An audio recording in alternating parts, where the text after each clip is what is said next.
Hey, Pawn family, welcome back to another episode of the Pawn Leaders Podcast. And I have a huge smile on my face because with me I have not just a friend of mine, but a man I look up to, I admire, I respect for his integrity. Aaron Walker, welcome to the show, brother. Yigal, man, I can't tell you how happy I am to be with you today, buddy. Thank you so much for having me on your show. So a couple of years ago, I was talking to a gentleman. We were at a conference, and he asked me, what I did, and I said I was in the pawn business. He said, stop right there. You need to meet somebody else. He brought us together. He introduced me to you. You're an ex-pawnbroker, and you were in the pawn business for a long time. So we just hit it off, right? We were talking about the pawn business, right, life, and that event. And so I just want to let people know how you got into the pawnbroking business back in the day. Okay. Man, I got to tell you this story. It is so fun to tell. And I spent 27 years in the pawn shop business. It was an absolute joy for me. The way I got started in it was by accident. My dad asked me to help him remodel a pawn shop. And I went, remodel a what? And he said, I need you to help me remodel a pawn shop. Now, Yigal, at the time, I was 13 years old, right? So I didn't know a lot about it. So I went and helped him. My dad was in construction. We turned this beauty shop into a pawn shop. This guy named Herb Berry was 23 years old at the time. He'd just gotten out of college, and his family had been in the pawn business for years in Nashville, and they were setting up a shop in Madison, Tennessee, just north of Nashville. And so we get through in 90 days, and I walk up to him one day, and I said, Mr. Berry, I said, I go to school just down the street, and I'd love to have a job here. And he started laughing. He said, what would you do for me? I said, I'll sweep, I'll clean these showcases, I'll do whatever you want. And he said, when could you work? And I said, I can work every day from 3 o'clock till 5:30, and I can work all day every Saturday. He said, you're hired. And I went, oh, man, shortest interview in history. So I started working every day and fell in love with that business. When I was 15 years old, I decided that's what I wanted to do for a profession. I went to summer school and night school for 18 months, had enough credits to graduate the beginning of my junior year in high school. I didn't even have to go, but for one class, my junior year, I went twice, Yigal, my senior year. I registered and I graduated. That's the only time that I went. But I fell in love with the pawn shop business. Now, let me digress a little bit. We were broker than a convict. I mean, we didn't have any money as a child. And so I met a couple of guys that had a lot of money. They owned the 21st largest insurance agency in the country at the time. And I went to them one day and I said, listen, why don't we take your money and my experience and open a pawn shop? He said, how old are you? I said, I get asked that a lot. I said, I'm 18. So we talked through the particulars of it. I gave up 2/3 of the business because they had the money and I needed the money and they needed the person to run it. And we opened our first pawn shop when I was 18 years old in 1979. That was a long time ago, and that's where it started. Nice. So you were in the business for how many years again? 27, but for the first stint, I was in for 9 years. When I was 27 years old, Cash America approached me one day, and they said, we want to buy your store. And I said, I'm not for sale. I just built this brand new location, beautiful 5,000 square foot store, state of the art. I mean, it was killer location. And I just bought a new building about 12,000 feet on the other side of town. And they said, listen, we just want to buy your business. And I said, it's not for sale. I'm 27 years old. What would I do? And they said, we don't care what you do. We want to buy your business. So I turned them down. They came back in 90 days. They made me another pass. And I said, listen, guys, I don't want to sell. 90 days later, they come back and they said, Mr. Walker, we're going to be in Nashville, right? We're coming here. And it would serve you well to sell us because we got deep pockets. We have 300 stores. That's how many they had at the time. They got over 1,200 now. I think they're in 3 countries. But they said, we want to be here. And you got the best stores in Nashville, and we want to buy them. And they made me mad. I'm like, man, listen. They said, hypothetically, if you were going to sell, what would you take? And I thought about it for a minute. And I said, it's my chance to get rid of them. And I quoted a price. I just said, this is how much I'd take. And he said, we'll take it. And I said, what? And I said, you're kidding me. He said, no, we'll take it. I said, I don't know if I want to do that or not because I just built this new building. I just bought the new one. And here's what he said. You can keep your buildings. I said, you're going to give me that much money for this business and I can keep the buildings? They said, yes. Well, here we are now 31 years later. I still own the building. They're my tenant now for 31 years. They just re-up for 15 more years. And I'm like, my goodness, this is unbelievable. But yeah, the first stint was 9 years. And then I went back and I bought the pawn shop I started with when I was a kid.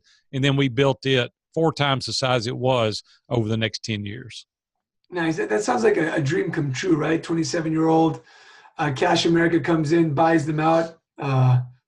What happened after that? Once you sold, what was next? Yeah, you know what? It was amazing for the first 90 days. I'm like, oh my goodness, I'm going to play golf every day. I'm going to go fishing. We go down to Naples, Florida. A friend of mine owns a house down there. And he said, just use it all summer. Nobody's down there. We lasted 2.5 weeks. And I came back and I said, I'm bored out of my mind. I'm playing golf with guys 65 and 70 years old, and they're beating me. That's what made it worse.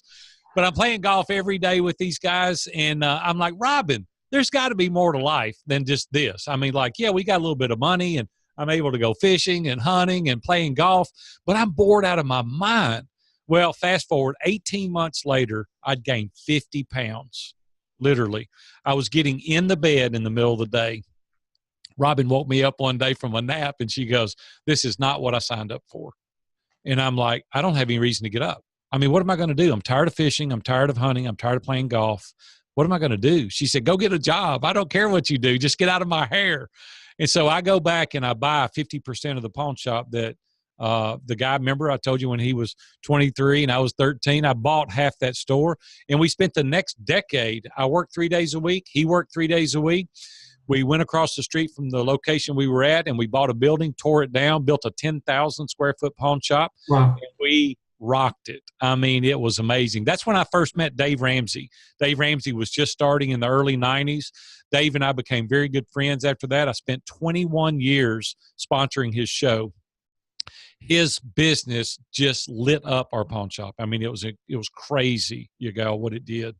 And so, and then, I don't know if you want to get into this or not, but, 10 years later, I was involved in an accident and it really changed my life. But anyway, that was the pawn shop part. And then I sold out when I turned 40 again. Robin said I've retired more than the law allows, but I retired again when I turned 40. I do want to get into the accident, but first I want you to just touch on, because we have current pawnbrokers listening to the show. And what do you think caused your success in the pawn shop business that a current pawnbroker in 2008 can still replicate and still have success doing? What did you do that was different than the competition? Well, I'm all about customer service. When I first got into the pawn shop business here in Nashville, I was kind of ostracized by the community. They said, man, you're going to ruin our business. And I said, no, man, I'm going to befriend every one of you. I'm not here to ruin the business. And my greatest success was 5 years later, they made me president of the Tennessee Pawnbrokers Association. It was because I'm all about the customer. I'm all about the people that are running the operations. And what we did was we had the cleanest stores in town, no question about it, and that matters. Some of you guys are like, that doesn't matter. Yes, it does. If you want the quality of your clients to go up, you clean that place up and make it spick and span. I mean, our stores were immaculate. We had great systems to find things in the stockroom. You didn't have to look. We had a very sophisticated numeric system that was put into place, and we could walk right to it at any given time. It made pulling things much easier. We could pull in 30 minutes where it'd take most people 3 or 4 hours to pull because we had this system. Everything was bin located. We knew exactly where everything was at. Also, the customers, we really took care of them. And some of the things that we did is I started really evaluating the customers when I was young. I started thinking, these guys don't want to be in here pawning. That's embarrassing to begin with. Like, they feel like that they're less than other people. And so we made these VIP cards. They look like a gold American Express card. And we had on the front of it, VIP, the name of the company. And on the back, we would put their number. And I would tell these guys, hey, take care of this because you're special in here. We want to really help you. We don't want you to have to look for your driver's license. You just bring this customer card in. The other thing that we did is I noticed that they would drive down the road or they would go to the store next door or across the street and they would pawn something else. And one day I stopped one of them. I said, let me ask you a question. Are you going to leave here and go pawn something else somewhere else? And they looked at me and grinned. They said, well, I might. I said, why don't you pawn it here? And they would say, well, I'm embarrassed. And I said, well, why are you embarrassed? Well, because I didn't want you to know exactly how much money I needed. And I didn't want to get 2 or 3 loans. I was just afraid that, I would be looked down upon. So what I did is I created a list and I put on that list everything that we took in pawn. You name it, it was on that list. And here's what I told them. You go home and you find everything that's on this list. You can come in here and get 10 loans a day. Matter of fact, I encourage you to get 10 loans a day, because if you do, I'm going to give your 10th loan to you for free. For 90 days, you don't owe me any interest for every 10th loan. They started using that list like a scavenger hunt. They would go home and fill it up. We increased our business by 20 or 30% by doing that one thing with the customer VIP cards and having that list, because I would encourage them. I would tell them, listen, you're not looked down upon. I'd go out to the car and help them bring the stuff in. You just bring it in, because the ticket is you make the money on the loans, right? It's not the sales. That's the necessary evil. The money is made in the pawns, and we would loan as much as we could. A lot of pawnbrokers got it backwards, in my opinion. They try to get it as cheap as they can, and then they sell it and make a big profit. Well, you're cutting your nose off to spite your face, because when you sell that diamond ring, that guy's got nothing else to pawn. 80% of those people are going to redeem it, and then 80% of that 80% is going to repawn it. And as long as you can keep that interest rate at a level that he can afford, and you can take it in pawn as many times, work with those guys, your ROI is huge annually. So our objective was not to get it as cheap as we could. Our objective was to loan as much as we possibly could and recover from the loan if they defaulted. And I think that it's brilliant that you thought that way back in the day, because it's what we're talking about still today. Clean your stores, customer service, lend the most, the VIP card stuff that we used to do with my brother. So I applaud you for that. I think it was thinking differently back in the day when there wasn't so much, it wasn't so much about the customers, a lot more about like open the doors, make money. Right. Yigal, I'll tell you something else that I did. I was never on the back side of the counter. I was always on the side of the counter with the customer, because it eliminates a barrier. Like now we're friends. Now I'm hanging out with you on the front, and they feel special because, hey, Big A is out here with me. I got my suckers and I'm giving them out to the kids, or balloons, and we're giving out mints, and we're shaking hands, and we're rubbing heads, and we're hugging necks, and we're grabbing each other and saying, hey man, come on, we can do this thing. I know you're in a tough spot. We encourage people, and they felt important when they were in our stores. Even when I sold diamond rings, I was always on the side of the counter with the customer. I was never behind the counter.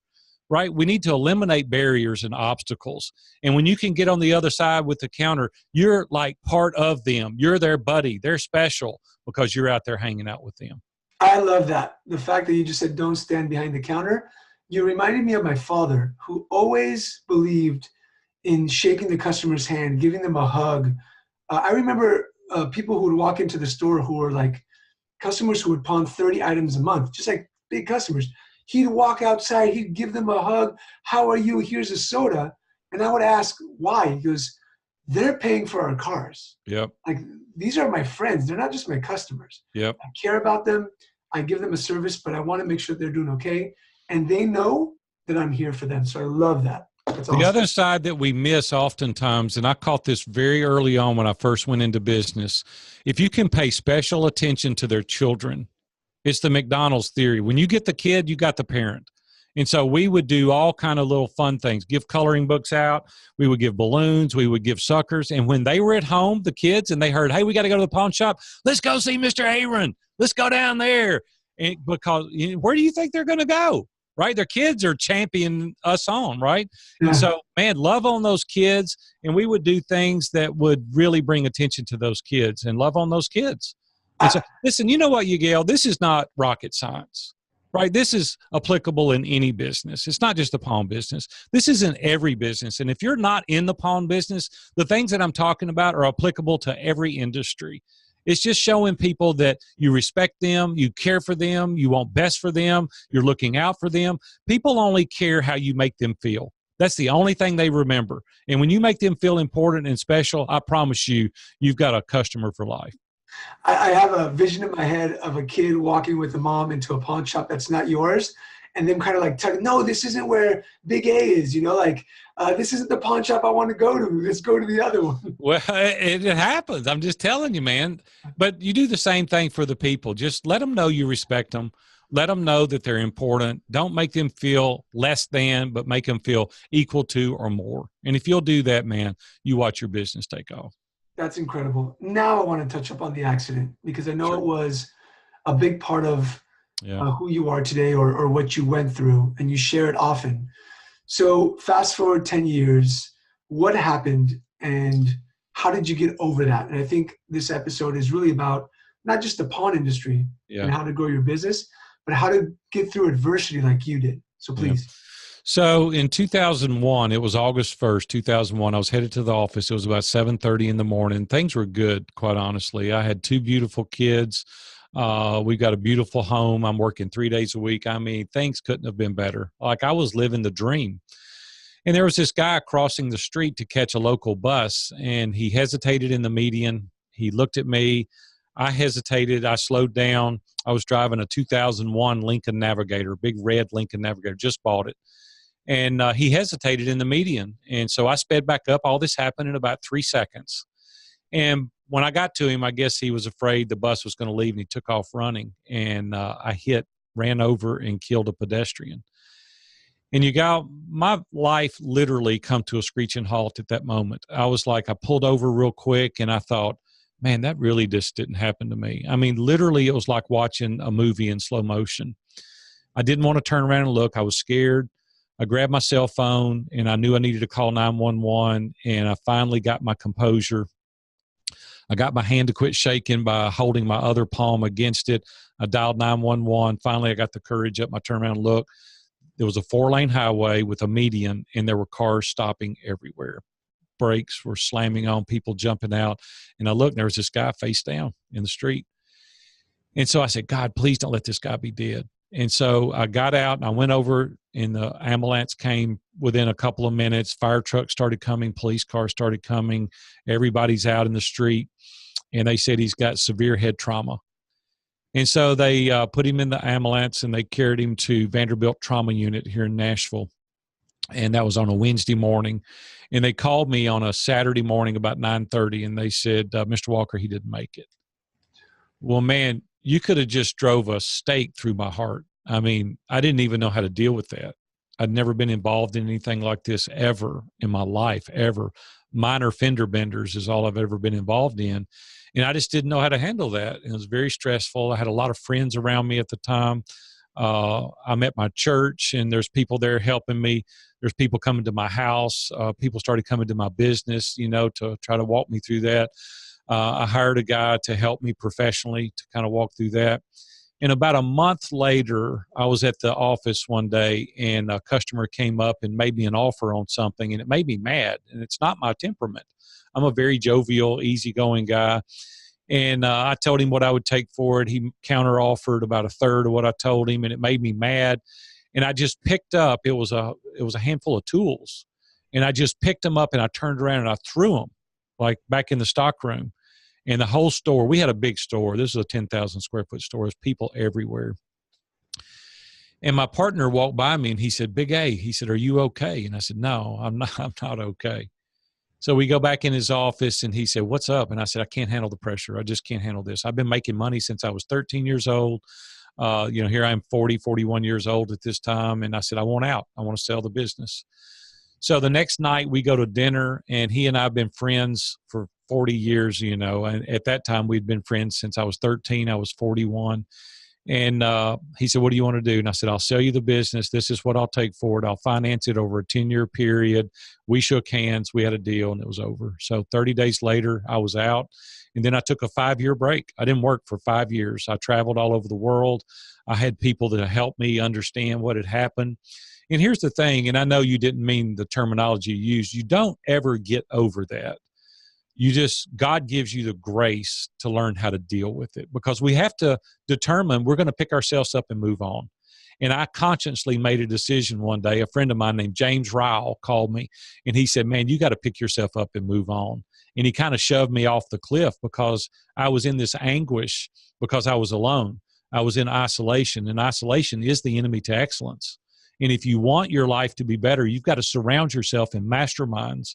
You've got to surround yourself with accountability groups. You've got to have other people that are trusted advisors to surround you to help you work through those challenges. And so that's what I elected to do. Got around my mastermind group, got around these other guys, and they helped work me through those challenges that I was experiencing. So you talked about, I said about apologizing, but I agree. I don't think I've ever been in a situation like you have, it must have been Yeah. very, very tough. And the one thing I love about you is, regardless if we're different religions or not, like your faith Sure. is enamoring to me. Like you Right. have this Thank you. utmost faith Thank you. in people, in God, and in what you believe, and I love that about you.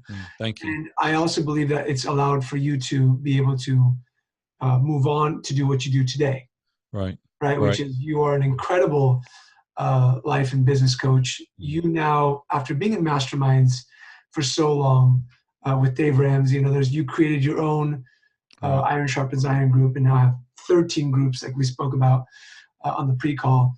What are you seeing when people go from isolation to being a part of these groups? What do you see that changes the quickest in them? Well, here's the thing that happens, Yigal. Let's go back just a little bit and talk about what we're all experiencing. We want people to think well of us. That's just a human desire and a human need. And we've convinced ourselves if they know the truth and that we don't have it all together, they'll think less of us, which is nothing further from the truth. Transparency starts the ability for you to build on a solid foundation. And when we let everybody know the veil has come down, the facade is away, these are my strengths, these are the kryptonite, these are my blind spots, this is now how I can get better. It's admitting that I don't know everything. You don't need to do that to the masses, but you do need to do that to a small group so they can encourage you, so they can challenge you, so they can help you, so they can give you resources, so they can give you the accountability that you need in your life to sharpen your skills. And so when you're in a small group, 5, 10, 15 people, you're more apt to be transparent and vulnerable. See, in the level that you're willing to share with me, I'm willing to share with you. But if we have a facade and we have a veil and nobody lets you in, then you don't have the ability to work through the areas that you're weak in. And so that's what we encourage guys to do. Take time. It's not something that you do quickly. You've got to gain their respect. You've got to gain a sense of responsibility in the relationship. You've got to know that they're confidential. And once you earn those things, then people will respond to you. But you can't do that just passively. You can't do that just with colleagues at work. You've got to be in a group on a regular basis. And that's why we meet every single week, is to build that rapport, build that relationship, gain that trust. And once you do, people go, you know what? My marriage is suffering right now, or I'm going through this terrible pornography addiction, or I've got this substance abuse that I've been on, or money, cash flow is not happening like I need. And if I don't make amends quick, I may lose my business. And then we go, okay, let's evaluate the problem. And then we have different filters and different lens by which to look, because you only have one filter, one lens, one life experience. You can only see things one way. And when you surround yourself with trusted advisors that have nothing to gain or lose as a result of what they tell you, they're going to tell you the truth, right? Because they have nothing to gain or lose. And so I don't know about you, Yigal, but I need the truth. I need people to tell me, hey, man, that's not very good, or this is going to be really good, and help me push through those upper limit challenges. And that's what the mastermind groups have done for me. Now, listen, 20 years, every week for 20 years, I've been in a mastermind group, and it's radically changed my life. You know, as we were talking about this before, as the president of my synagogue and being in other leadership positions, there's a sense of wanting to put on the facade, like you said. And even I remember back in the day when I would go to the pawn conventions, you know, everybody would drink together and they'd gamble together. Everything's incredible, everything's incredible. But I would see, you know, married men with, you know, doing stuff that they shouldn't be doing, Right. and just guys getting like plastered. So I would get plastered and I would get ridiculously drunk in order to fit in. Yeah, it's that peer pressure. And it wasn't until, you know, we started the Pawn Leaders Mastermind, and you have the Iron Sharpens Iron Mastermind, where a lot of the guys who came in started talking the truth, and I've known them for years. Yeah. And it just kind of took me aback to say, wow, like all it took is a phone call a week, a little bit of trust, and there's radical change in business, radical change in health, in relationships. And it's just about telling the truth. Yeah. And being able to do it in a small group. Yeah. And you can do that if you're meeting with a small group on a regular basis. You can't just do that with a buddy you're hanging out with once every 2 months. They don't have the context by which to help make decisions. But when you get in a regular group ongoing, and a lot of people have gotten into groups that were free, and to be honest with you, there needs to be skin in the game. When there's skin in the game, you're going to show up. When there's no skin in the game, your buddy calls you, you go play golf instead, right? But when you've got that pain point, and that's called money, and you're paying for that group, you're going to show up, and the benefits are going to be 10x, 20x, 50x times what you're paying because you're doing it consistently. It's funny. I tell pawnbrokers who give me a call who are interested in the mastermind, and I tell them what the investment is. Oh, that's a lot of money. And I say, it's one ring out of your showcase. Yeah. That's all it is. It's not only that, but they have to look at it differently. They have to look at the value that that's going to provide, because when you're in a group with other people that are like-minded, the resources that they're going to give you, the connections that they're going to give you, the encouragement, the accountability. I told a guy something not long ago that radically changed his entire business. One thing, and you're like, how much is that worth? Right? It changed everything for you. You can't put a value on that. And it's not just about Yigal making money for the mastermind. It's about the benefit that it's offering the participants. See, because now you've got 10, 15 people in your mastermind group that you're pulling from. You've got all these resources. Listen, in my mastermind, I had Dave Ramsey and Dan Miller and Jeff Mosley and Ken Abraham. Wow. I mean, I could make a phone call. You know what I'm saying? And it's the same with these groups. You've leveraged now 10 relationships, and they have hundreds and maybe thousands on their Rolodex. So all you've done is 10x already your relationships. And we need to bring a mentality of giving, not taking. And when you bring that mentality of giving, the natural reciprocity, they want to give it back. They want to help you.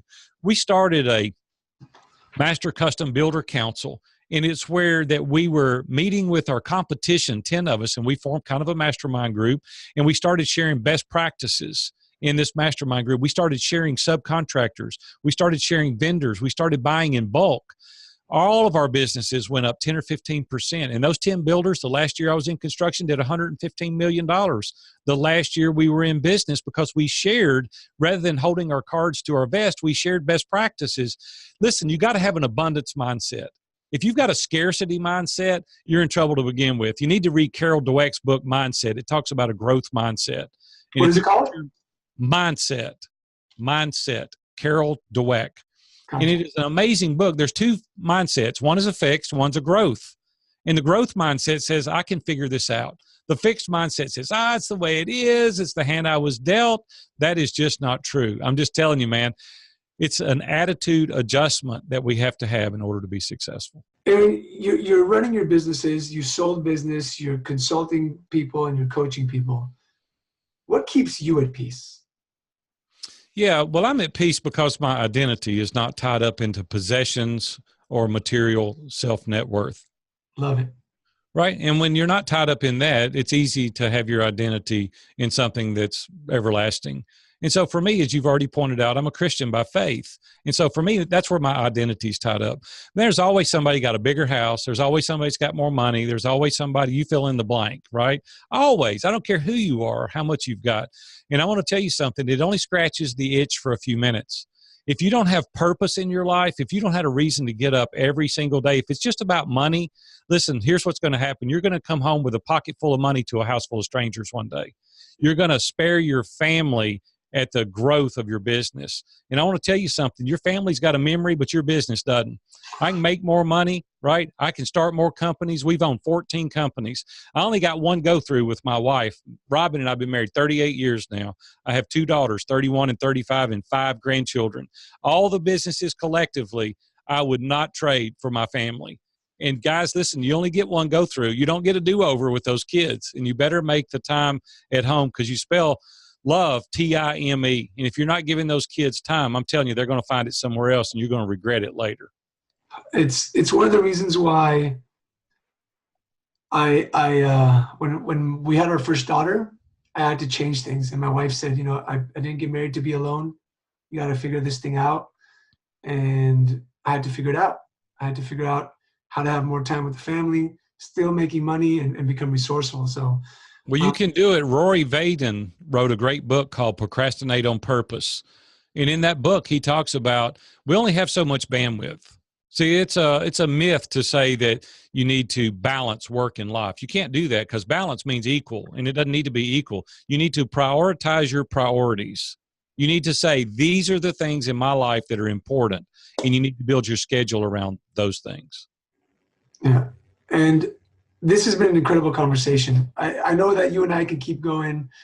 I hope we have dinner again this year when you're in San Diego. Listen, I'm going to have dinner with you wherever you want to go because I want to tell the audience something. Listen, so I show up in Yigal's hometown, and he says, I got dinner. You just come. And I'm like, okay. So I thought we'll have, a table with 2 or 3 other guys. I get there. He's got a room. I mean, we walk back into the room, and I'm like, oh, my goodness, Yigal, he must own this place. And I mean, he's saying, hey, bring us this, bring us this. And I'm like, man, I felt like royalty. So if you guys ever go with Yigal, you just know he's going to give you first-class service, man. Every time I've been with you, it's been amazing. So thank you for your hospitality. No, and I said this in the beginning of the show, I'm going to say this again. There are a handful of men that I look up to because of their integrity, because of their faith, because of who they are, and you're one of them. Thank you. I appreciate I'm humble. you for being a great example for me. Yeah. And just teaching me through these conversations. Yeah. Thank you, buddy. I appreciate it. I really enjoyed being here with you today. If you ever want to reach out to me, you can find me at viewfromthetop.com. All of our social media platforms are there. And it's cool to be here today because I've done consulting for pawn shops and because of my history, and I love the pawn business. I love what we were able to accomplish there. It was a very fun time in my life. So thank you for inviting me on today. And I look forward to contacting you guys in the future. So thanks a lot, Yigal. Pawn family, you heard it from Aaron Walker. Please check him out, viewfromthetop.com. Also, if you're not in the Facebook group, Pawn Leaders Podcast Community, join the podcast community. We ask questions, we talk, we chat. It's a very giving community. Like Aaron said, we talk about resources and how to help each other out. Thanks for listening. And until the next podcast, take care.